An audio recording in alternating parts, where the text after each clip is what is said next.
Good evening, Bahamas. Coming up tonight on our news. The full list of government statutory boards and committees is released. We've got a breakdown. Outspoken attorney Fred Smith blasts the PLP over its witch hunt claims. Will police officers come out in full force in Bain and Grantstown? Plus, how a sweet treat can make a difference.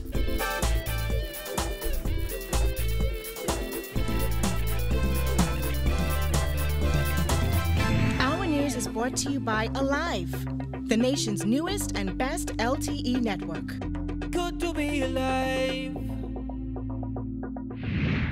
Welcome to our news and thanks for joining us. I'm Christina McNeil.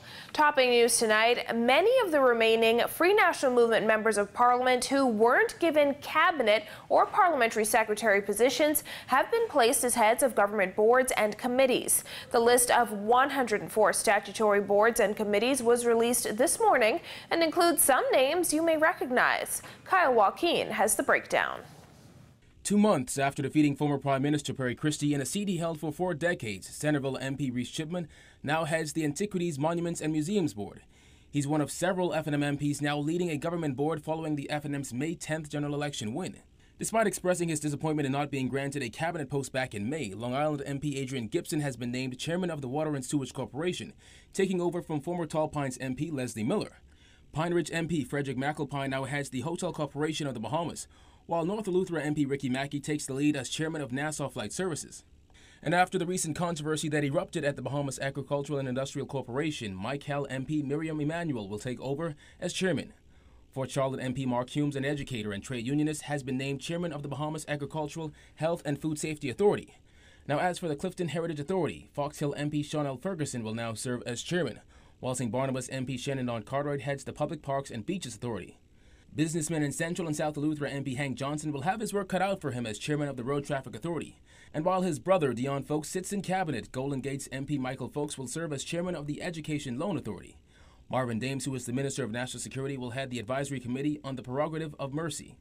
But while MPs have taken the lead in a number of these boards, former politicians and former organization leaders have been given head roles on boards as well. Former FNM leader and Minister of National Security Tommy Turnquest will head the financially strapped Bahamas Air, another entity that has seen its fair share of controversy, Bahamas Power and Light. The corporation will now be headed by a female leadership duo with former BICA President Darnell Osborne as chairman and Pamela Hill as CEO. Now, while he has expressed strong opinions on gaming and the national lottery, former MP Kenyatta Gibson has been named chairman of the Gaming Authority. Former Bank of the Bahamas Governor Wendy Craig has been named chairman of the Civil Aviation Authority. As for the National Training Agency, former Cabinet Minister Theresa Moxie Ingram will serve as chairman. Bahamas first President Patrick Ward will now head the Bahamas Mortgage Corporation, and Wayne Arona will serve as chairman of the Bank of the Bahamas. Robert Adams is now chairman of the Central Bank. The appointments take effect from July 1st and extends to June 30th of next year. For our news, I'm Kyle Joaquin. Well, outspoken attorney and president of the Grand Bahama Human Rights Association, Fred Smith QC, is accusing the PLP of political hypocrisy after some of its members repeatedly accused the Minnis administration of going on a political witch hunt following the arrest of several former PLP MPs. Smith accused the party of trying to create mischief and muddy the waters around the Minnis administration's anti-corruption agenda. Jasmine Brown has the details.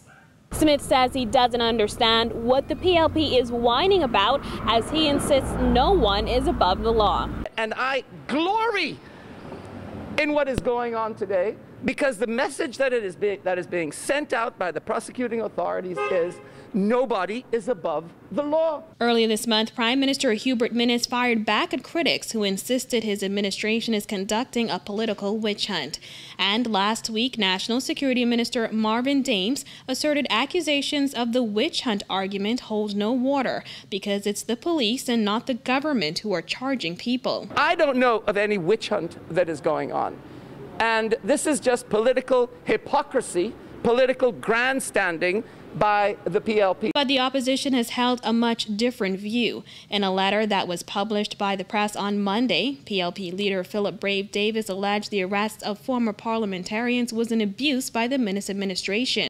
Davis also warned that where such abuses occur, the offending parties need to understand there will come a day of reckoning, as the PLP leader insisted what goes around comes around. Smith says the PLP should be the last to accuse anyone of anything. The mischief that Fred Mitchell and others have been fostering is unacceptable. Now, we in the Grand Bahama Human Rights Association find it extraordinarily hypocritical and very, very ripe for any of the PLP ministers to be complaining about people being subjected to equal treatment under the law. Smith referenced his own brief stint behind bars, saying he was not given any special treatment and neither did he expect any. Where were Fred Mitchell, Wayne Monroe, Brave Davis, and them complaining about people's rights being abused them? What is so special about anybody who is now being accused, presumably on reasonable cause, after appropriate suspicion and investigation, being treated like every other ordinary citizen? I was arrested, I was kept in jail, I was taken before the courts, I was accused of bodily harm against that gentleman out at Jaws Beach. So I had no special treatment. Reporting for our news, I'm Jasmine Brown. In other news, the Minnis administration says it will not break its promise to deliver national health insurance. Giorgio Bain tells us more. The Minister of Health assures that all issues surrounding national health insurance will be corrected in short order amid calls for the scheme to be scrapped. I think the government made it very clear to the Bahamian people that NHI will be improved, that we acknowledge the challenges, we acknowledge the premature rollout of NHI. What we are watching play out are manifestations of an ill-conceived approach to national health insurance. That said, we've made a commitment to the Bahamian people to make it right, to make it work. The BIA has concluded that the NHI Secretariat, presumably under the guise of acting as the NHI Authority, has been acting as a regulated health administrator as defined in Section 26 of the NHI Act. That requires a series of steps. Those steps will be taken, the problems will be corrected, and in short order, things will be done appropriately, legally.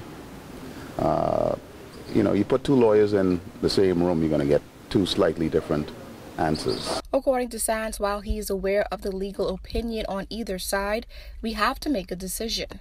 That decision is that we are going to constitute the board to ensure that the National Health Insurance Authority is legally and properly constituted, that we have the right governance structure, the right corporate structure, that all of the contracts that have been issued have a sound legal footing, but most importantly that the Bahamian people get benefit for the millions of dollars that they have spent and they continue to spend on this program. Reporting for our news, I'm Giorgio Bain. And Atlantis top executive Howard Carwin yesterday admitted he fears market cannibalization as a result of Baha Mar's opening, warning that pricing for the winter season has already been impacted. However, he says Atlantis is doing well and is prepared to hold its own once Baha Mar is fully open. Well, we're full right now. We're about 95%, and most of this month we'll be at about 93% occupancy. So demand's very good. We're finishing up the renovation, and this where we're standing now is our new Carroll Towers lobby. The rooms are being returned every week. We get another floor return. So we're busy, business is strong, and we continue to focus on plowing ahead. His comments came as Prime Minister Dr. Hubert Minnis and his cabinet toured Atlantis yesterday. Minnis toured Baha Mar a week earlier. Atlantis has launched Phase 4 of its resort, focused on the people and culture of the Bahamas. Still to come on our news, how police are fighting crime beginning in one inner city neighborhood. That and more when our news returns.